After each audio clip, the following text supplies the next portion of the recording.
A friend of mine sent me this, and if it don't put a lump in your throat or a tear in your eye, you might want to get your pulse checked. Her hair was up in a ponytail, her favorite dress tied with a bow. Today was Daddy's day at school, and she couldn't wait to go. But her mommy tried to tell her that she probably should stay home. Why, the kids might not understand if she went to school alone. But she was not afraid. She knew just what to say, what to tell her classmates of why he wasn't there today. But still her mother worried for her to face this day alone, and that was why once again she tried to keep her daughter home. But the little girl went to school eager to tell them all about a dad she never sees, a dad who never calls.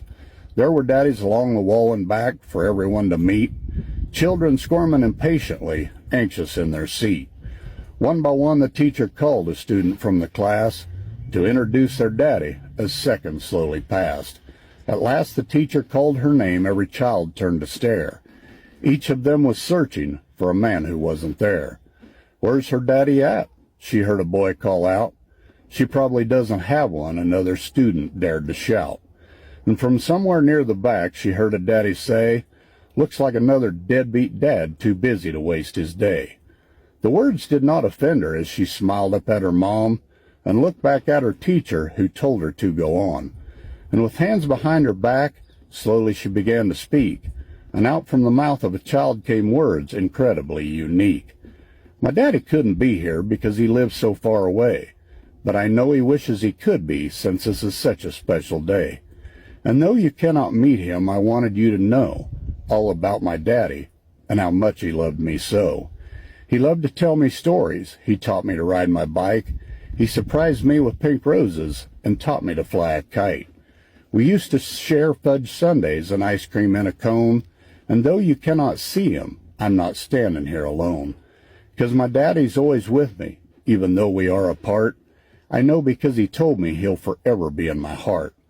And with that her little hand raised up and lay across her chest, feeling her own little heart beat through her favorite dress. And from somewhere here in the crowd of dads her mother stood in tears, proudly watching her daughter, who was wise beyond her years. For she stood up for the love of a man not in their life, doing what was best for her, doing what was right.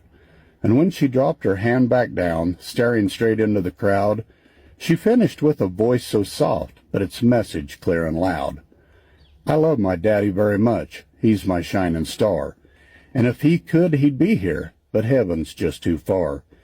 You see, he is a soldier and died just this past year when a roadside bomb hit his convoy and taught us all to fear.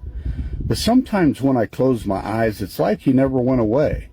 And then she closed her eyes and saw him there that day.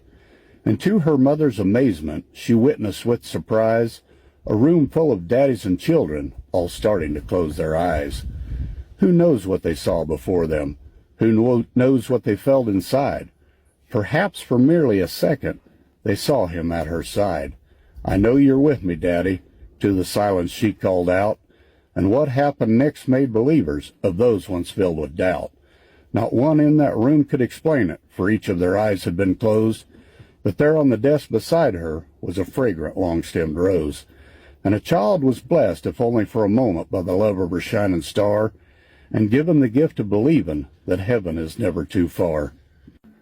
May God bless those who have served, are serving, paid the ultimate cost, and the families at home.